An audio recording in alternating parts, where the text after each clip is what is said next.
Aloha, everybody, and welcome to another episode of the Higher State Podcast. Now, this episode, I want to start off with a question. How do you catch one of the most elusive people that Hawaii's ever seen?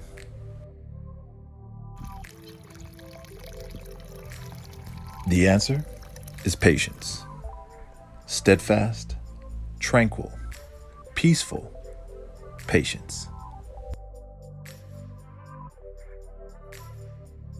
Let's pick up here, where he watches Tamua doing a magic trick and asks a question I'm certain people have asked about him many times before.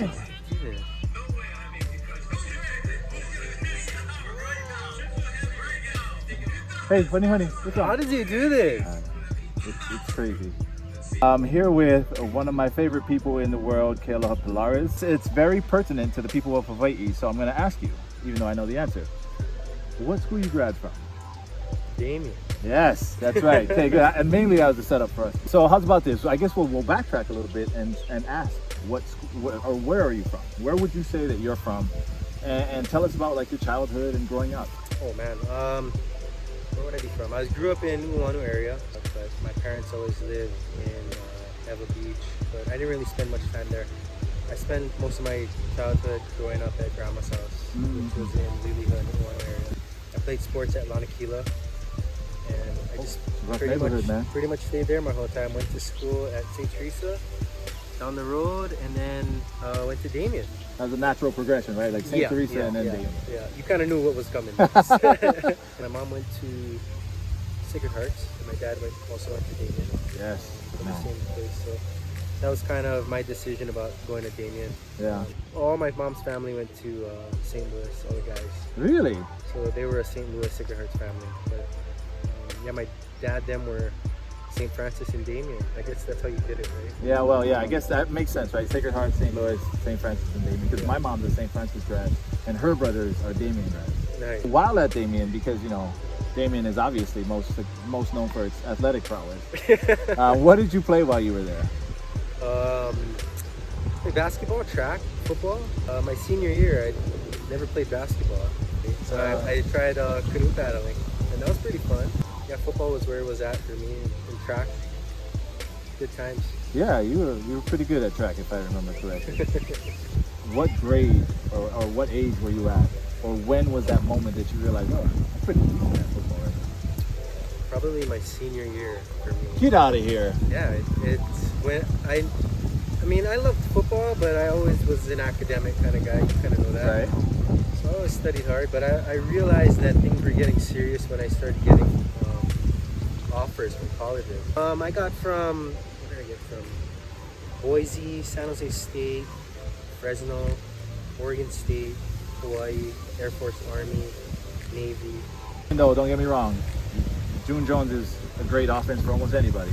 But Boise State would have been another great answer for me. Oregon State also would be another good fit. What made you choose University of Hawaii over those other great candidates? Did you visit any of them? I visited, so what happened was that I went to Air Force Academy and I did basic training. Yeah. And I realized that I didn't want to be there. The military side of it, structure. Yeah, that's a little different. I just wanted to play football at the end of the day. So after that, I didn't go to Boise State, which looking back, I maybe should have did it, but a lot of colleges wanted me to play defense, and I was like so adamant about playing offense. But looking back, maybe I should have played corner or nickel or something, you know? Yeah, so no, you it totally was just went the the wrong position. route. It was just the positions that they wanted me to play, and I was like, nah, I'm gonna play offense. Right. Well, so you're telling me, so who were the schools that were like, okay, yeah, we'll take you as a running back or As a running back? as a slot or whatever? Because in high school you played running back. Yeah. All the Navies, Army, Air Force, and Hawaii.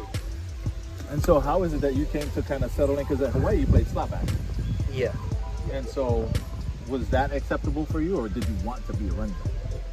I was always going to be a slot, but Coach Jones wanted me to play ASAP, or wanted me to get me on the field. And back then we had Bryce Mullins and Devon and all those guys. Right. For you to say that you only realized that you were good at playing football your senior year is completely crazy to me. My senior year was the only time I really played offense.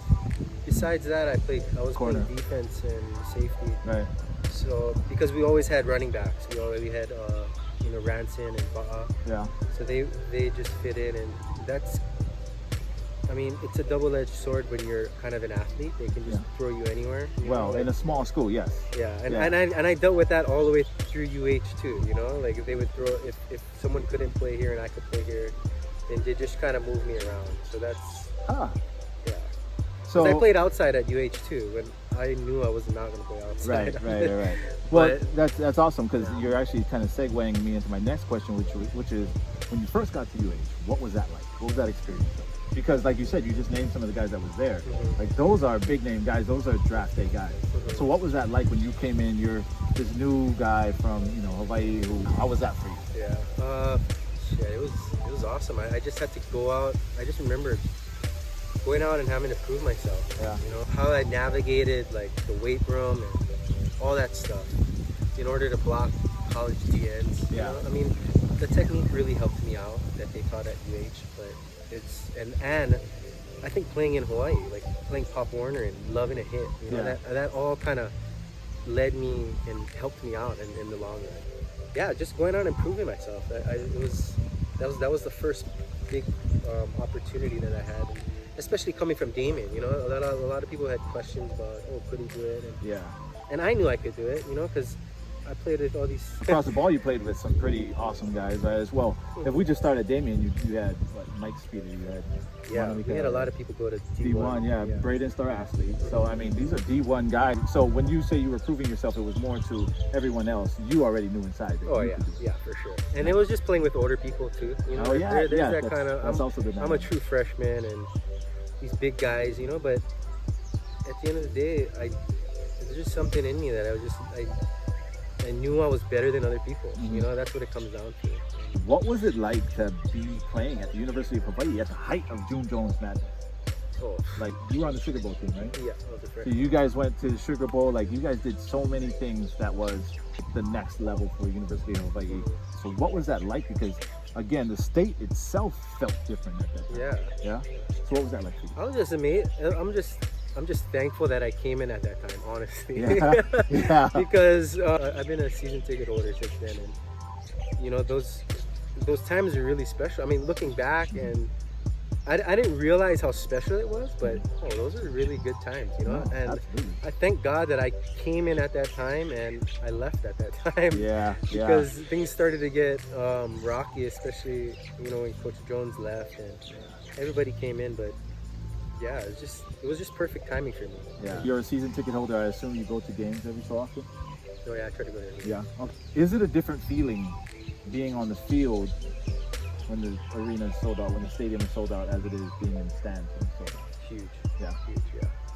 It's like the difference between a game and a practice. Really? When you have people, when the stadium's packed and it's bumping, like that feeling and that energy that you give the team, and I go to the games now and sorry to say, but it sucks. Right. Like, well, because it's not as packed as yeah. The energy is not there, and maybe if we start winning games, and I don't know what it is, but it is a totally different atmosphere, and it does have an impact on the players and the product on the field. You mean having a full stadium? Yes. Yeah. Your favorite, most memorable game, first of all, for you? Is there one? It would have been maybe that Washington game my freshman year. Okay. I mean, it wasn't really.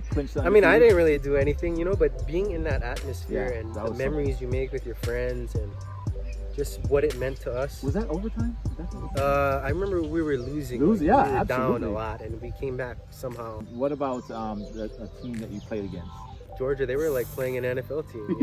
But being able to line up with those guys and being from Hawaii, you always think about what are these other guys doing, and that's another thing when I was a kid too. I didn't the St. Louis's, Kamehamehas, Punahous, they were my competition, but my mind was somewhere else. Yeah, where are these people in Georgia, Florida, Texas, California? What are they doing? So when you lined up against them, was it everything you thought it would be? Oh man, it was everything and more. Hear this whole podcast on Spreaker, Apple Podcasts, and don't forget to subscribe. Be sure to stay tuned for part 2 where we talk about life in the NFL and what he's up to now.